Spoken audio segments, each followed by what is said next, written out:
উনি বারবার বলেছেন যে জুন 30-এর পরে ইলেকশন যাবে না।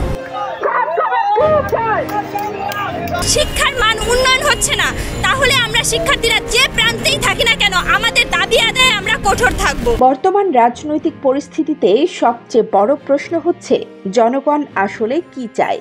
সাম্প্রতিক ঘটনা প্রবাহে দেশের রাজনীতি যেমনভাবে ঘোলাটে হয়েছে, তেমনি বেড়েছে সাধারণ মানুষের উদ্বেগ ও অনিশ্চয়তা। নতুন স্বাধীনতার পরে দেশ যে ধরনের দিকহীনতার মধ্যে পড়েছে, এমন নজির খুব কমই আছে। রাজনৈতিক বিভাজন, দুর্নীতি, অভ্যন্তরীণ কোন্দল, নিরাপত্তাহীনতা এবং অভিজ্ঞতাহীন শাসনের ছায়া যেন গোটা জাতির উপর ভর করেছে।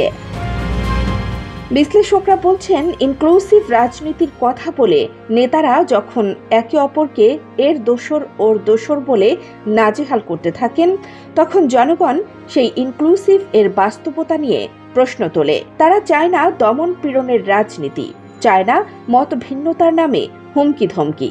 তারা চায় মত প্রকাশের স্বাধীনতা, শিক্ষা প্রতিষ্ঠানে নির্মল পরিবেশ এবং সর্বোপরি একটি নিরাপদ জীবনযাত্রা।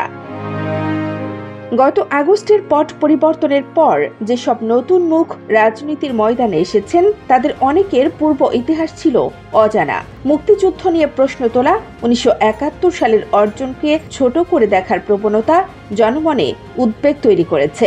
এতে করে জাতির ভবিষ্যৎ দিক নির্দেশনা নিয়েও অনিশ্চয়তা তৈরি হচ্ছে।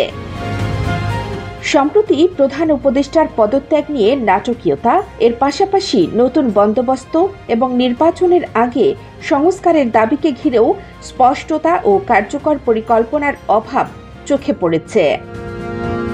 জনগণের সবচেয়ে বড় উদ্বেগ এখন নিরাপত্তা এবং ন্যায় বিচার। মব সন্ত্রাস, পক্ষপাতমূলক আচরণ এবং রাজনৈতিক হস্তক্ষেপের কারণে বিচার প্রক্রিয়ার প্রতি মানুষের আস্থা কমে গেছে। কারো জন্য সবকিছু সহজ, অন্যের জন্য সবকিছু কঠিন। এমন বৈষম্যমূলক বাস্তবতায় জনগণ প্রশ্ন তোলে, সরকার কি নিরপেক্ষ?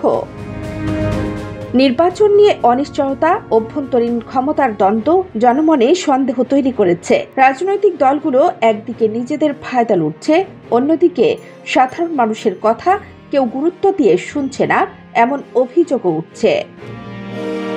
তবে জনগণের চাওয়া স্পষ্ট, দমন পীড়ন নয়, সংলাপ ও সহমতের রাজনীতি, ঘুষ দুর্নীতিমুক্ত প্রশাসন, শিক্ষা, কৃষি ও শ্রমজীবী মানুষের ন্যায্য অধিকার, পরমত সহিষ্ণুতা এবং ধর্ম নিয়ে রাজনীতি বন্ধ, বাজারের স্বাভাবিকতা, জীবনযাত্রায় স্থিতি।